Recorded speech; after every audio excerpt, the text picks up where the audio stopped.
Hi there, Internet. It's Rosie. Today I would like to show you how I build a very simple garden box. I'm not even going to try to pretend like this is the best garden box in the world, but it is extremely accessible. I've made lots of these. They last for years and years. Quick note about wood. I'm not even going to get into the controversy of that.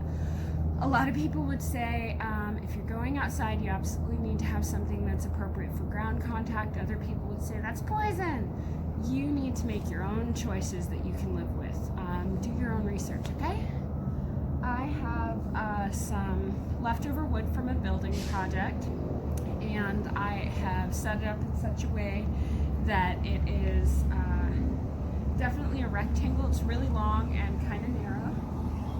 And the big thing for me is that ideally, if you're making a square, all four pieces need to be about the same length. If you're making a rectangle, your two sides need to be the same length and your other two sides need to be the same length. So just get them cut at the hardware store by the folks. Most major hardware stores will do 1 or 2 cuts per large piece of lumber for free, included with the purchase. If you need a few more cuts, it's usually like $1 a cut or less. So if you're not comfortable with a saw, don't let that put you off. But if you are cutting yourself, just put as much precision into your cuts as you can. And then in addition to your 4 pieces that make up the sides, you're gonna need some sturdy blocks that are going to help you assemble your box. So I just have a piece of scrap 2x4 and I cut 4 of them. And they are, and I cut them to be the same height as my box frame, or very close to it.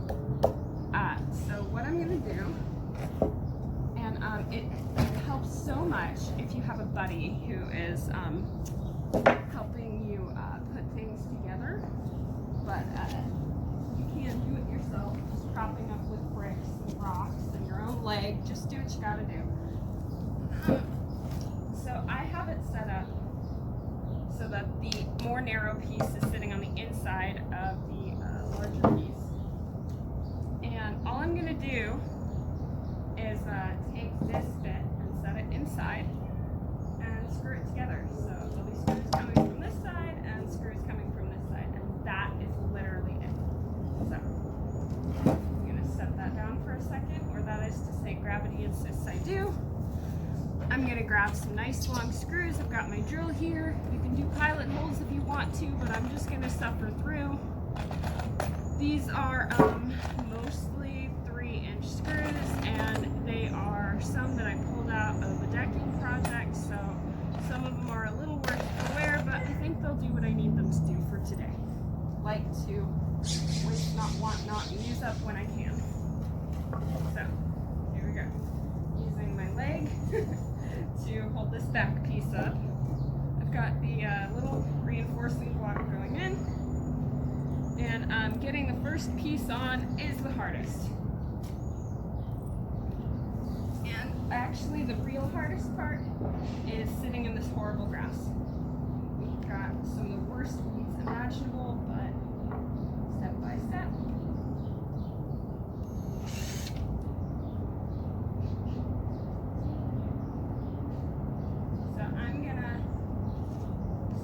Together. It's going to be really ungainly. If it's awkward, you're not doing anything wrong. That's just how it is when you don't have a helper to hold it. But yeah, I'm going to put the time into slapping it together. For however challenging this might be, I'm just at a stage in my life where where doing something myself the arduous way is still easier than waiting for my schedule to line up at such a time where my spouse and I both have the energy and the time, and the kids are like okay with that.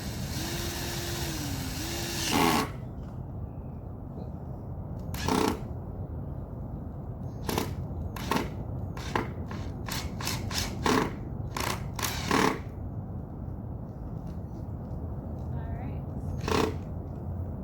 I have got one screw in very gently. And now I'm gonna try to slap another one in over here.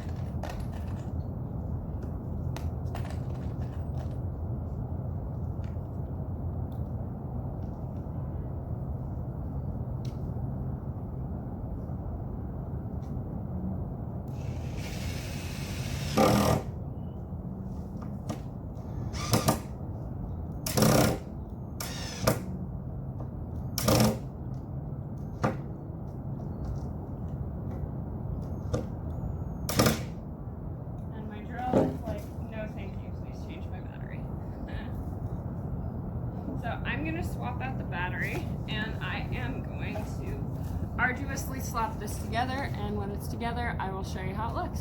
Cool.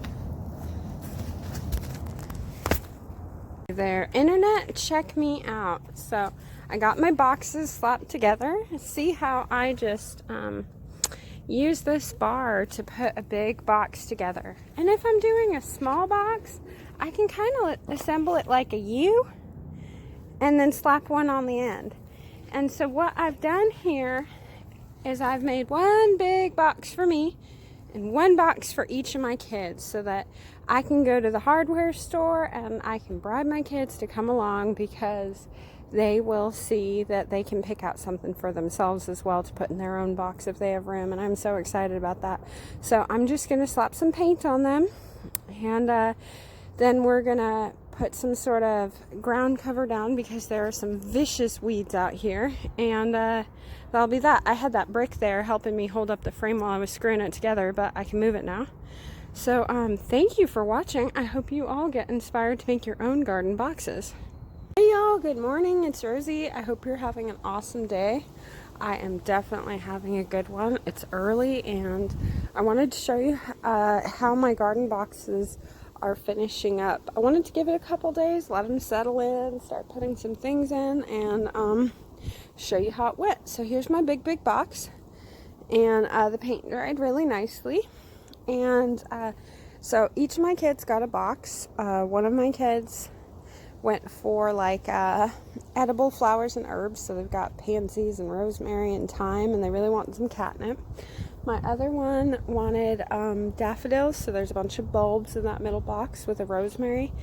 And then my littlest wanted mushrooms, so we scouted around for an appropriate log, and Grandma gave us a log, and we found a log in the yard, and we found on Amazon you can get these little mushroom grow plugs. So we drilled some holes in our log, and we're keeping it moist. They put a succulent in there, and they put some, I think, hyacinth bulbs in there, so that's really pretty.